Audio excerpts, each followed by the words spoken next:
giving you this later is that NTV May 20. Look at it, and let's have a look at more of your reactions from Facebook here. And some of them are not really very kind. Reports indicate that Ruhakana Rugunda is the new Prime Minister, but Sensua Cattle Gerard, you say you saw it coming, and this gives Honorable Amama Mbabazi more battling ground. Of course, reacting to his to reports also previously that he intends to stand on a major position. You know. And Wanyama Jackson says, thank God, he can now go and do other things.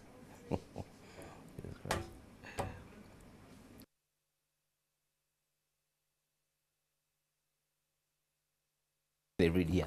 But there you go, news of Dr. Ruhakana Rugunda being appointed Prime Minister of Uganda. That's from President Yoweri Museveni. And as we go on, you can also get us on Twitter. If we look at some of your views here, all I see is Changwazi retreat next week, resolve on how to handle the Amama situation. And this is from Ruhunda. Then don't forget to trust God always. This is from Prosi Faith.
News just coming in, and that picture there, you see Dr. Ruhakana Rugunda from wherever you are. Information coming in from NTV, and of course confirmed by a letter from State House indicating that Dr. Ruhakana Rugunda has been appointed Prime Minister of Uganda. But another important piece of information that we should know is that former Prime Minister Amama Mbabazi is still the party's Secretary General. I'm talking about the NRM. And also important to note is that the cabinet remains the same. And the only difference is Dr. Ruhakana Rugunda coming into the picture. And just a while ago, we were reading for you some of the positions that Dr. Ruhakana Rugunda has held in this government: Minister of Information, Minister for Internal Affairs, Minister of Health, Minister of Foreign Affairs, Information and Communication Technology, Minister of Works, Transport and Communication. A huge profile, and also facts show that the man actually can handle this position depending on his profiles there. And lately, of the powers vested in the President of the Republic of it have decided Rugunda as the new parliamentary. Let us now have your reactions. You too can follow.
The pictures you see there, the man you see right on your screen is could be the new Prime Minister of Uganda very soon as Parliament, the Speaker of Parliament goes ahead to approve, depending on what the President's letter says. He has sent the CV of Dr. Ruhakana Rugunda to the Speaker of Parliament, and he goes ahead to thank the Right Honourable Amama Mbabazi, for his contribution. So Dr. Ruhakana Rugunda, the appointed new Prime Minister of Uganda by the President of Uganda,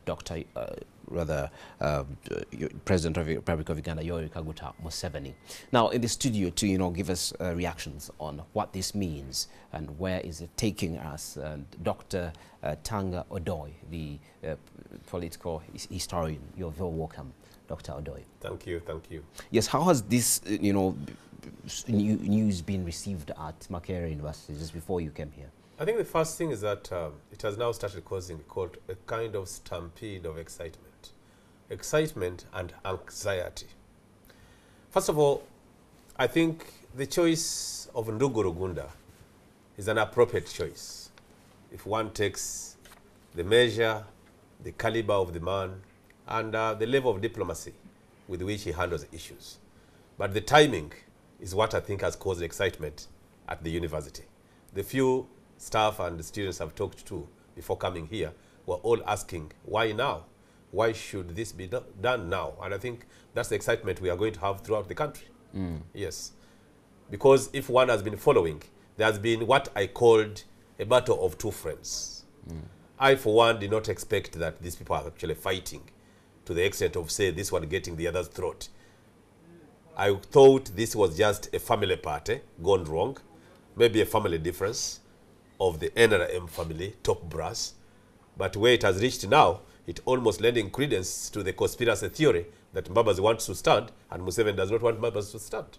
It actually lends credible credence to that. It could also be another picture dimension that possibly they want to let Mbabazi free of responsibility as Prime Minister so that he concentrates on the responsibility of the Secretary General.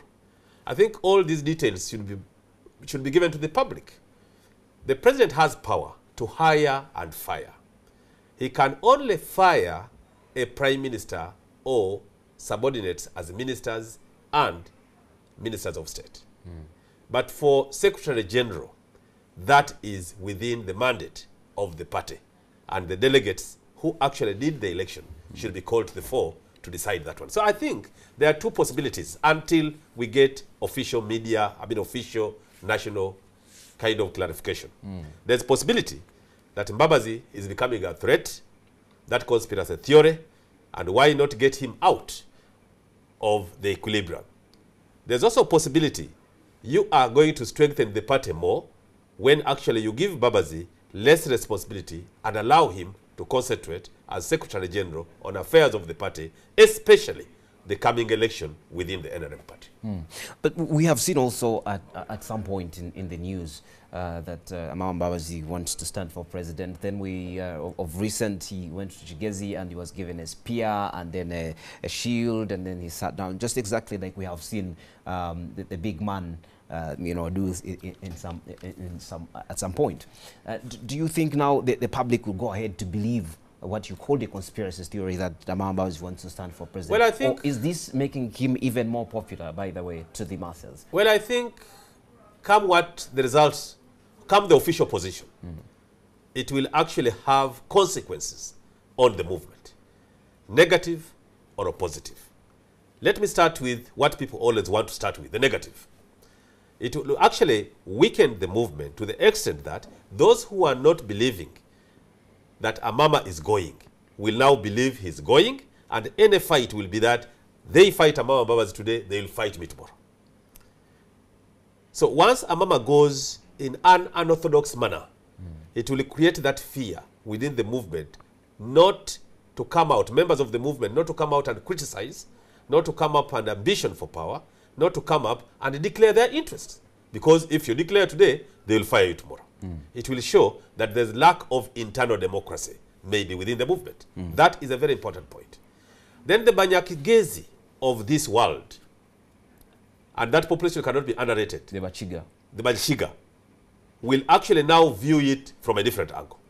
We have just kind of blessed our son with, not courtship this time, with the regalia for war, and here he's dropped. How do you take it? Do you take it lying down? But the other side is that your own other son is now again the prime minister. They've dropped one from Kigezi and appointed another from Kigezi. But so in a way, it's now, likely to bring a bit of divided loyalty within Kigezi. But there are those who think, and the politics is about divide and rule. But there are those who think, Dr. Tanga, that at this point, Ndugu Rugunda would have been president of Uganda by this time. And you remember that talk. Ndugu Rugunda is a man of himself. Mama Mbabazi is a man of himself. There are those who think that these men would have been in certain positions already. That is why I think the movement and the government must come out. Because the prime minister of Uganda is not a prime minister of a political party. The government must come out strong and clear and declare this is the change we've done and why there is shuffle of only one office. I think that to us as voters, me as a movement person, it is better for the prime minister's issue to come clear so that we don't live on guesswork. We must know the president has power. That one I must emphasize. He has power to hire and fire, but he is still an elected president. He is not using decrees of the Amini type. So even when he is a president, he still has an obligation to the people who elected him, the people of Uganda, irrespective of whether they elect him or not, to say the prime minister of Uganda is now this, the other prime minister has been replaced. He may not divulge all the reasons, but at least there must be an official communication to put the country to rest. Then the other positive of Amama's saga, as it may become called, is that Amama now has freedom to express his other side and assure the nation and the population of 37 million that, well, I'm ready for this job. And if there's internal democracy in Uganda, I am actually doing what democracy allows me to do. So I think either way, Uganda stands to benefit within the political spectrum of the world if we handle this situation carefully. You can see him on the screen there, receiving a spear, and you know, some of the pictures from the Wachiga. Loyalty. But now, and that's where I was coming to, letting go of a man of Amama's type. Yes. It cannot be denied on the world stage that Amama Mbabazi is also a very eminent person. He's a very strong man. He's a man that Ugandans believed in. He could stand on the floor of parliament and, you know, assure Ugandans, and we said he settles down our hearts. Okay, now you let go a man like Amama Mbabazi. What does that mean to the party itself? To me, as of course, he's still Secretary General of the party. In the position we could see changing very, very soon. Yes. If he could be dropped from Prime Minister, you never know what is going to happen next, because our president is a man of surprises, as some political commentators say. What does this mean to the party, and where next? Where do you think Amama Mbabazi is heading? I think the most important thing, like I said, is the country to be told the official version of the exit of Amama Mbabazi. I can assure you, of the diplomatic politicians this country has, Amama, you can quote me, ranks as one of the 3 best politicians. Are you campaigning, Dr. To handle the pressure within parliament, to be abused without losing his cool, to be sort of minimized at a time when actually someone would have sprung up, used the force, and forced a legislation. Amama has played one of the best and clean politics. And I would still think, even when Rugunda is almost the equivalent of Amama with regard to diplomacy, Amama has called the political, he has actually called has the political maturity to handle both the opposition, to handle both the rebels within the NRM, to handle very, very obvious or very unwelcome legislation without losing his cool. I want to state here, I will miss Amama Mbabazi as Prime Minister for as long as the way he handles Parliament and the dissenting views is what has been.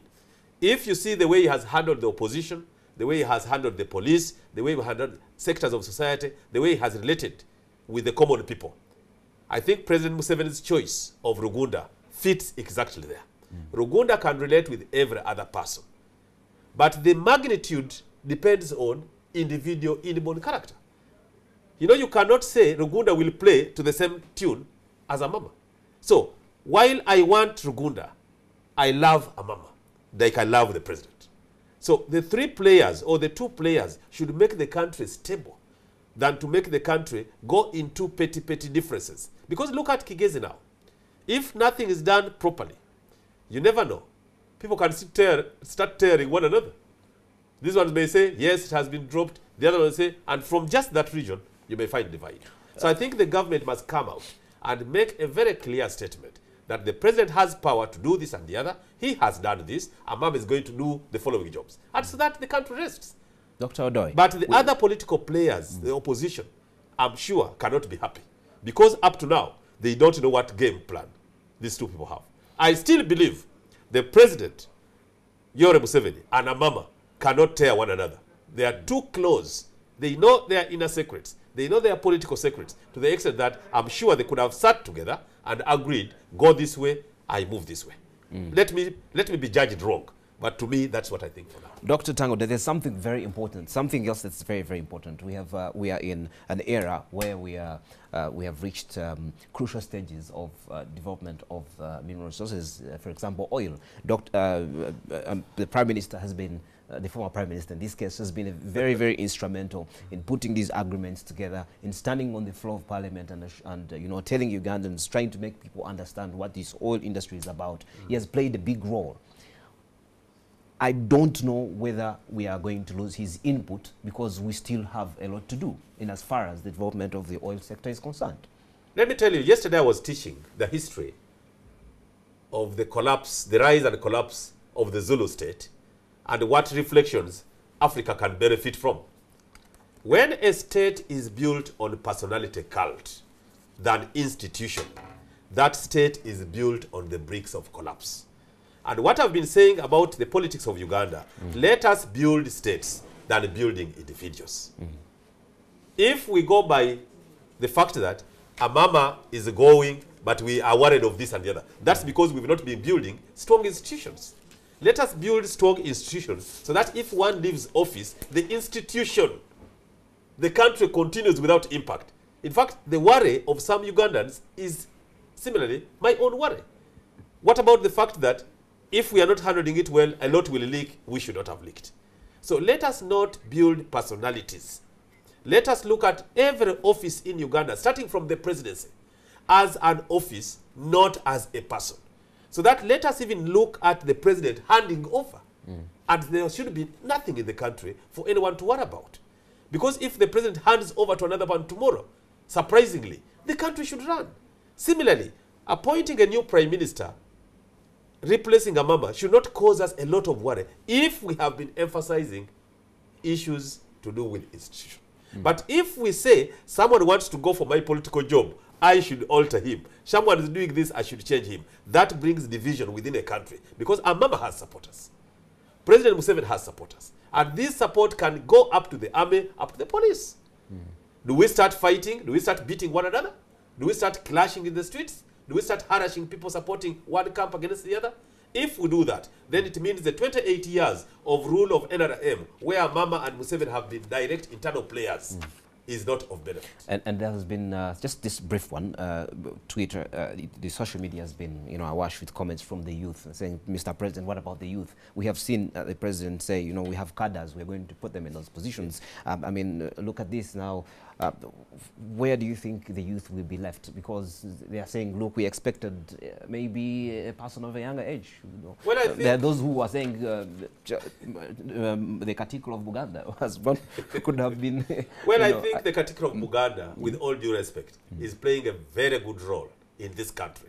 If people only use the Katikiro's popularity and mobilization to see it as not only for the Baganda.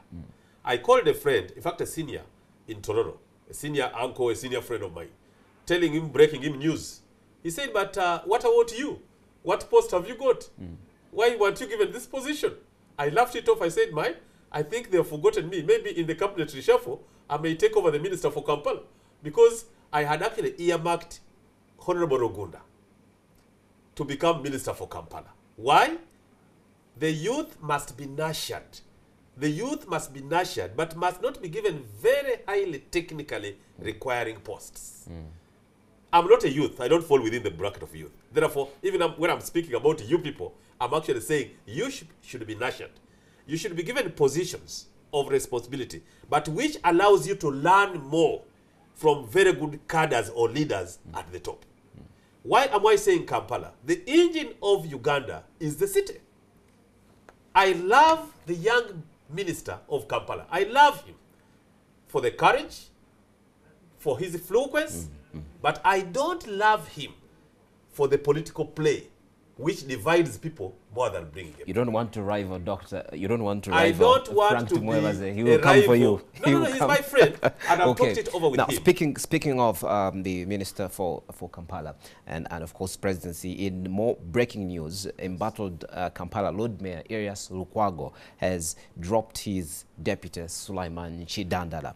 And in the last few days, there's been reports that a section of Kampala city councillors are preparing to vote in Chidandala as Lord Mayor, and this has been going on radio stations also. About 3 years ago, Lukwago appointed Chidandala as the councillor of Kawempe as deputy Lord Mayor under controversial circumstances. Now, the KCCA technical wing, led by the executive director, declined to facilitate and fund Chidandala's activities as deputy Lord Mayor. Some were even complaining about the huge salary that he's going to get. There you go, another shake-up at the city council. I think we shall have shake-ups up to the university then. If this is how shake-ups should be done, then it is very unfortunate. But I think the undercurrent in the Kidandala saga or the Lukwago saga is still a bit of weakening the Lord Mayor as a person. And this is what I'm saying. Let us not fight individuals.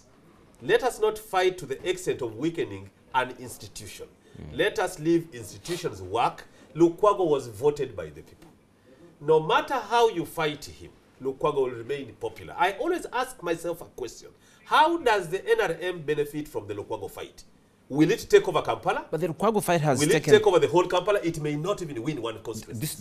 This is maybe where we need your counsel now before you go. I know we are running out of time. Look at a situation where a court says Dr. Lukwago is still mayor of Kampala. And Lukwago goes to occupy his office, and there you go, there's police deployment, and he can't. So that gap between the courts and the institution of the Uganda police, what does that mean? Does it mean we don't have any respect anymore for courts, or what does that mean? It still comes to what my emphasis is. Ugandans must emphasize institutions. The Lord Mayor's office is an office by law. So if you hate him, don't block court. Court should be respected. Okay. So I stand by that. All right, thank you very much, Dr. Tango Doi, the doctor of political history. Has been, trying to give us reactions and his expert view of what the shake-up at the top means. The appointment of Dr. Ruhakana Rugunda as the Prime Minister of Uganda, replacing the Right Honourable Amama Mbabazi, and the latter is already on the Speaker's table in Parliament, awaiting approval. That was breaking news about the appointment of Dr. Ruhakana Rugunda replacing Amama Mbabazi as Prime Minister. Thank you very much, Dr. Tango Doi. Thank you.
NTV, turning on your world.